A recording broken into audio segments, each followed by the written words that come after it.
ये कह रहे हैं कि सबसे बड़ी पार्टी और सबसे बड़ा इदारा आपस में लड़े और लोशे इनके लगे रहें, और ये चाहते हैं कि इस किस्म का काम, भाई कोई पागल आदमी होगा जो अल्ताफ़ हुसैन और इमरान खान का तकाबुल करेगा? भाई अल्ताफ़ हुसैन 2 शहरों का बंदा था, की पार्टी थी, ये पूरे पाकिस्तान की पार्टी है। आप इमरान खान को जो है वो माइनस करेंगे तो अपना पार्टी पीछे से जो वो बनाएंगे वो बन जाएगी। यार आप कोई तो अकल को हाथ मारो। आप जो करना चाह रहे हो वो आपसे नहीं हो रहा। आपको इमरान खान की सियासत का तोड़ नहीं हो रहा इनसे। जो असल मसला है, ना नैरेटिव है, ना ये काउंटर नैरेटिव बना सकते हैं, ना डिलीवरी है, किसी भी आप एस्पेक्ट पे ले लें। ये कल ढोल मार रहे थे ट्रांसपेरेंसी पाकिस्तान की जो अपना आई उसको बगैर पढ़े, ठीक है, अपना डायग्नोस्टिक रिपोर्ट है, मतलब कहाँ पे इन्होंने अपने जो पीछे भाई इमरान तो 5 साल बाहर आता नजर नहीं आ रहा मेरे दोस्त, ये तो नजर आ रहे हैं मुझे जिस तरह भी हुकूमत कर रहे हैं। 10 साल ना आए, हाँ, आपको क्या फर्क पड़ रहा है? कामरान साहब आपकी ना ये बातें आपको समझ ही नहीं आती। ओ भाई भुट्टो साहब ने ANP को हैदराबाद ट्रिब्यूनल्स में वली खान और असमंद यार को वहाँ पे प्रोसिक्यूट किया, क्या हुआ? ख़त्म हो गए।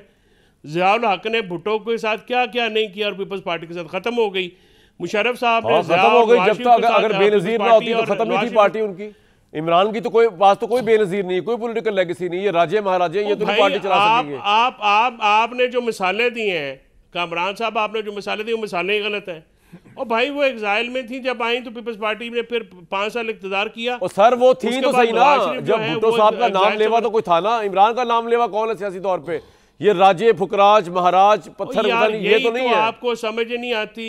अच्छा समझाएगा मुझे अल्लाह फैसला साजों को, आप जैसे, आपसे मुराद आपको पता ही है भाई, मैं फैसला साजों की फैसले नहीं करता, मैं तो उनके फैसलों की खबर ले लेता हूँ पहले कि यार ये हो रहा है भाई, इतना मेरा रोल है। से आपकी एडवाइसों से अल्लाह उनको मैं किसी का एडवाइजर नहीं सर, इस मुल्क पे अल्लाह माफ करे, मैं किसी का एडवाइजर मेरे हाथ जोड़े देख लो।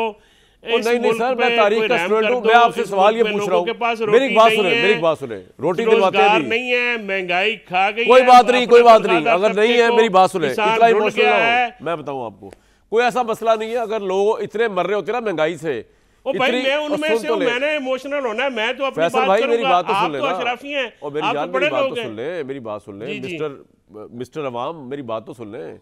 मैं सिर्फ ये कह रहा हूँ अवाम जी, अवाम अगर इतनी होती ना हालात से सताई हुई, सड़कों में निकली होती, श्रीलंका की तरह बाहर निकली होती, रेवोल्यूशन कर, चले इमरान के लिए ना निकलती। कमरान जी तारिक फजल साहब के सूटेड बूटेड हुकूमत के खिलाफ निकलाती। नहीं हो सकता, श्रीलंका को दफा करे यार, मैं वैसे ही कह रहा हूँ। अगर इतनी गुर्बत होती लोग बाहर निकलाते।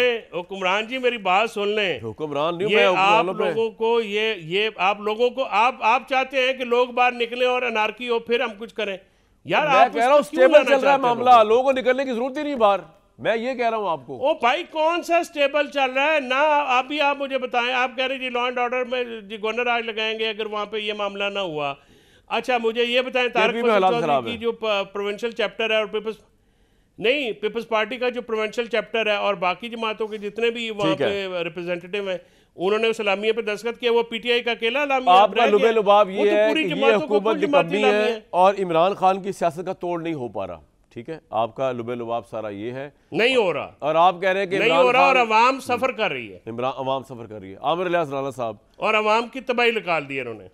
आमिर इलियास राणा साहब, ये तो तारीख में कई दफ़ा हर पार्टी के सामने माइनस की ऑप्शन आई हैं।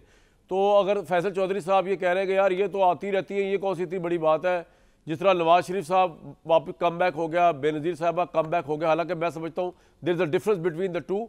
उनकी पॉलिटिकल लेगेसीज थी, वो वापस ले आई उनको, इमरान साहब की पॉलिटिकल लेगेसी। लेकिन बहरहाल आपका सर नजरिया, इस वक्त हुकूमत कितनी की सीरियस लग रही है, और अगर ये कर भी दे बैन, या ये इमरान के लिए बहुत दुश्वारियां कर दे, जेल चेंज कर दे, ये कर दे, वो कर दे, KP में गवर्नर राज लगा दे, देन व्हाट, क्या उससे फर्क पड़ेगा? क्या कॉन्सिक्वेंसेस होंगे उसके?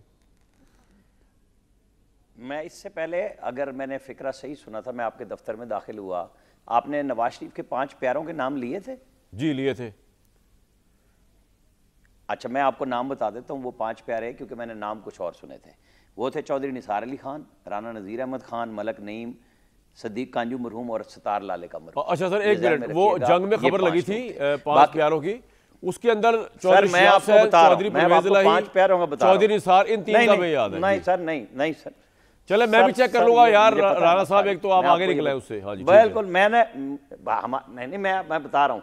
अच्छा, अब मतलब हमारे फैसल फरीद भाई पीटीआई के लिए इतने रितबुल लिसान है कि काश वो पीटीआई वाले समझ लेते कि ये एडवाइज़र होने चाहिए थे उनके, ना इमरान खान की मुलाकातें बंद होती। मैं अभी वो सलमान अकरम राजा का सुन रहा था कि इमरान खान के रीट्वीट को और ट्वीट को रीट्वीट करने से मैंने इस्तिस्ना ले लिया हुआ इमरान खान से 16 अक्टूबर को। यानी उनको ये पता है कि ये कितने खतरनाक ट्वीट हैं कि ये करेंगे तो बदले में फंस सकता हूँ। वो उससे साइड से गुजर जाते हैं। इनकी मर्जी से होते हैं राणा साहब। वो इनकलाब भी ला रहे थे, मैं कह रहा हूँ ना जी, 26 नवंबर को भी वो इनकलाब लाहौर में इनकी मर्जी से होते हैं। थे। तो ये जो जितनी बहस हो रही है ना कि जी इमरान खान, देखे इमरान खान एक सियासी हकीकत है, आप बैन लगा दें कुछ भी कर दें वो सियासी हकीकत रहेंगे। ये मतलब आज तारिक फजल चौधरी साहब को मैंने एक नई फॉर्म में देखा है, लेकिन ये नहीं है जो फैसल फरीद कह रहे थे कि जी इन्होंने इस्टेब्लिशमेंट को सामने ला खड़ा किया। इमरान खान ने एक हिकमत अमली अपनाई। उनकी बहन ने 28 नवंबर को इंटरव्यू दिया कि हम पख्तूनों को अगर कहेंगे तो वो जेल तोड़ देंगे। पूरी प्लानिंग हुई। इमरान खान का ट्वीट आया, हालांकि वो उज़मा साहिबा ने कोई घर की बात करनी चाहिए, खैर खैरियत, तो उन्होंने कहा नहीं पहले मेरी बातें चीज़ें कर लो। उन्होंने मिशाल यूसुफजई के हवाले से राना सनाउल्लाह ने भी कुछ बातें बता दी हैं ना कि पैसों शैसों की बात हुई अली अमीन गंडापुर की, उन्होंने कहा इनको छोड़ दें, बस कमेटी को तोड़ दें, फलां कर दें, और सलमान अकरम राजा के पार्टी हवाले कर दिया। और ये तो जब अवामी सतह पर बात होनी है तो जो PTI के सियासी लोग हैं वो तो बातचीत की तरफ जा रहे हैं। यानी आपने देखा तहरीक तहफ़्फ़ुज़ आईन पाकिस्तान के तहत वो गुफ्तगू में क्या वैल्यू है किसी और तरीके से कहानी इधर से नहीं उधर से पकड़ने की कोई वैल्यू नहीं है। नहीं है तो PTI ना जी, नाम आप जिसका मर्जी ले, नहीं उसकी कोई वैल्यू नहीं है। तो उसके अंदर मौलाना फजलुर रहमान के पीछे आसिफ अली जरदारी और नवाज शरीफ थे ना। हाँ जी, मैं यही कह रहा हूँ कि ये ढूंढने का एक बहाना है कि जो पार्लिमानी क़यादत है वो इमरान खान की उस लड़ाई झगड़े की कैफियत में नहीं आ रही, वरना आपको पता है वो बिल्कुल ठंडा इजलास ना होता। पहले दिन जिस तरह की DGISPR के बाद तवक्को थी कि, लेकिन आमिर साहब एक बात बताएं, आपको क्या लगता है कि अगले 5 साल तक इमरान खान तो अंदर ही है ना अब, और ये जितने मुज़ाकरात अगर हुकूमत भी कर ले ड्रामेबाजी नहीं। देखे मैं आपको बताऊं, मैं कोई वो चंद पीर नहीं हूँ इस तरह का कि मैं ये बताऊं कि है कि नहीं, क्योंकि यहाँ पे तो बहुत दफ़ा बहुत सारों को माइनस किया गया। आज के हालात में उनका फ़ौरन निकलना नामुमकिन है। कल क्या होगा मुझे नहीं पता। ये इमरान खान और उनकी पार्टी आज होश के नाखुन ले, सियासत की तरफ आए, सारे रास्ते बनेंगे, नहीं लेंगे सारे रास्ते बंद हैं। जो इमरान खान की पार्टी जो है उन्होंने, उसकी तो कोई हैसियत नहीं, टके की हैसियत नहीं है। पहली बात तो ये बात इमरान खान की करें आप, उसकी पार्टी को छोड़े आप, उसकी पार्टी की कोई हैसियत नहीं है। नहीं तो मैं इमरान खान की बात कर रहा हूँ। पार्टी अगर सियासतदारों से बात कर भी लेगी ना, उसकी कोई टके की वैल्यू नहीं। इमरान खान ने मानना ही नहीं। बात तो ये है, वो नहीं सियासतदारों से बात करनी। मैं भी यही बात कह रहा हूँ कि असल इशू बात ही उसका है कि इमरान खान ने माशाल्लाह, वो आपके यहाँ ही मुसद्दिक मलिक साहब एक पूरी तकरीर करके गए थे, वो मुझे दोहराने की ज़रूरत नहीं है कि अगर उन्होंने कहा ये भी ठीक तो वो भी ठीक, वो गलत तो वही बंदा गलत हो गया तो PTI ने मान लिया। उन्होंने माननी खान की बात है, तो खान अब किसी की नहीं मान रहा।